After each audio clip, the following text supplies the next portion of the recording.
Well, I want to congratulate UConn. I thought they did a great job of taking the mistakes we made and taking advantage of them. And, again, I think it was a great win for the program and a game they deserved to win from the way we played, mistake-wise. But they took advantage of those mistakes, and that's a sign of a team that basically came to play. And so I congratulate UConn. And obviously, we didn't play like we need to play in games, in any conference game. And you can't make the mistakes we made on offense, defense, and special teams and expect to walk away with a win. So, again, congratulations to UConn. I thought they took advantage of those mistakes and had themselves a good win.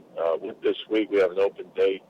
The players have a couple of days to regroup, get their feet back on the ground regarding academics and things they have to take care of, and we'll be back to practice on Thursday as far as getting ready for Tulsa.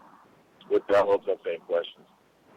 Any questions for Coach O'Leary, please? *1 on your telephone to join the queue, and then the operator will introduce you. We'll go to Dan Tortora, Broadcast Media. Hi, Coach. How you doing today? I'm fine, Dan.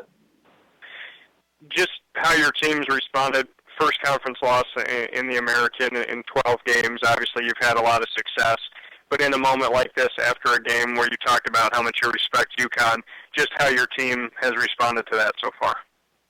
Well, obviously, they're disappointed in the way we played.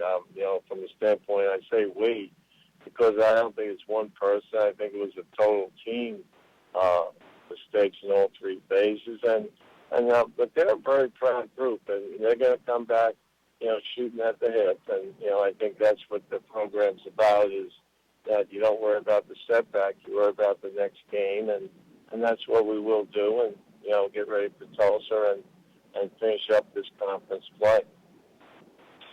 And then as far as your respects go a little bit deeper on Connecticut going into the game, what can you say after having played them as far as Coach Bob Diaco and what he's trying to do in his first season up there, just kind of what you took away from his ability and how the team really came together in a tough game that you had? Well, I said before the game, going into that week, that I thought their record was no indication of the team itself. I saw progress each week, and that's a sign of coaching going on and good coaching. And I thought basically they went into the game, and everybody talks about weather conditions, but everybody played in the same weather conditions. I don't buy that.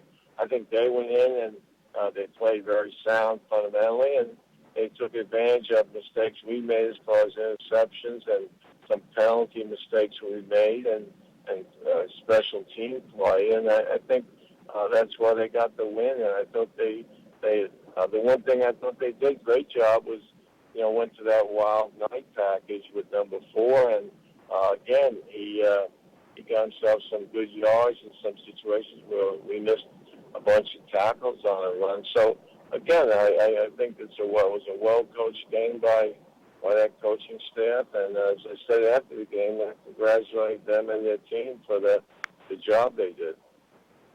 Now, Bob Diaco had made the statement today that he would love to see a North-South rivalry just out of respect for your program at Central Florida and what you've done.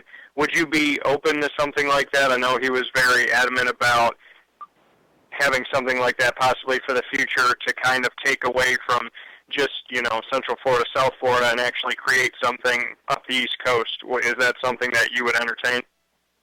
Well, I'm always in favor of rival-type situations. I think that's what makes a conference good. I think every game is a rival game, and anything that coaches want to develop that way, I'm always in favor of that, because I think that's what it's about. Is I think if you can get those type of games going with different teams in the conference, I think that's great for the conference. So I have no problem with that whatsoever. I'd be anxious to get him down our place next year. Thanks, Coach. I appreciate it. Okay, thank you. We'll go next to Shannon Owens-Green, Orlando Sentinel. Hi, Coach. Late there in the second half of the game, how much did size advantage that UConn's offensive line play into what happened on the defensive side of the ball? I don't think, Shannon, it was as much size, because we use quickness, and there may have been a little less traction, but we missed a bunch of tackles, and that was the difference in the game. I thought, as far as defense was concerned, I thought we had opportunities to make tackles, and I think there was 16 of them in the game as far as missed tackles. And you can't play good defense missing tackles like that. And overall, they had big plays and a 38-yard touchdown, a 68-yard touchdown. They understand what's in line from the next game and the 3 games after that.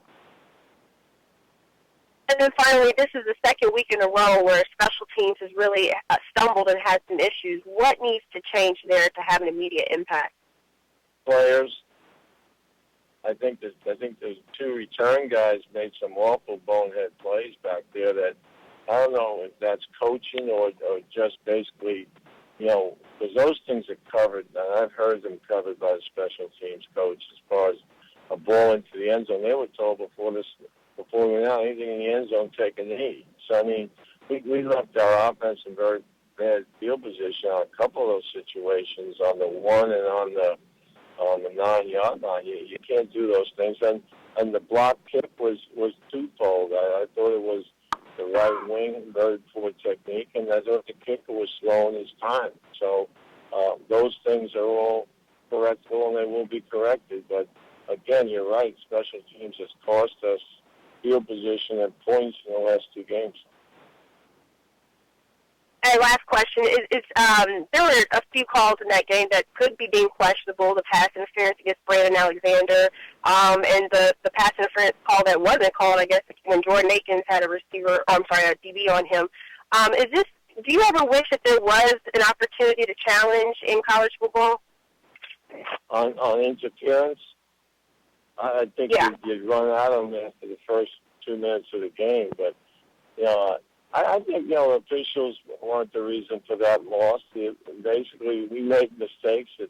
It's 3rd and 20. That ball wasn't catchable, but you shouldn't even be near that receiver on that as far as what was taking place. And, again, we turn calls in, and I'll leave what the correct call was, whether it was right or wrong, to the people that view the film and go from there. But the officiating wasn't a reason for that game. It was basically the mistakes by UCF